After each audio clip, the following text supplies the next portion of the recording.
நான் சொல்றேன் போனா. லட்சுமி முதல்ல வேலைக்கு போ. அதேமா ரொம்ப நாள் கழிச்சு நீ ஊருக்கு வந்திருக்க. இன்னைக்கு ஒரு நாள் மட்டும் உன்னோட இருந்துறேன். வேலைக்கு போறியா இல்லையா? அது இல்லம்மா, சமையல் பண்ணணுமே. அதெல்லாம் நான் பாத்துக்கிறேன். அதெல்லாம் நீ பாக்க வேணாம், நானே பாத்துக்கிறேன். வரட்டுமா? போகணுமா? கண்டிப்பா போகணும். சரி. ஒண்ணு மறந்துட்டியே, உன் கூட படிச்ச பசங்க எல்லாம் போகும்போது என்னமோ பண்ணுவாங்கன்னு எனக்கு கத்து கொடுத்திய.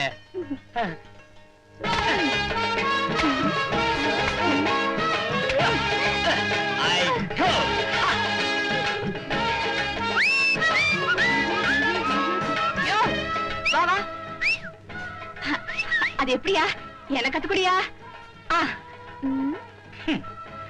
சூரியன் உதிக்கிறதுக்கு முன்னாடி ஆத்துல குளிச்சுட்டு ஈர துண்டோட என்ன 3 சுத்து சுத்திட்டு மண்டி போட்டு என் கால்ல விழணும்.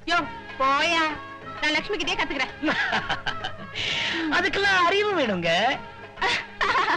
நீயே கத்துக்கிட்ட, அப்புறம் அறிவு வேணும்னு வேற சொல்ற. ஐகோ லட்சுமி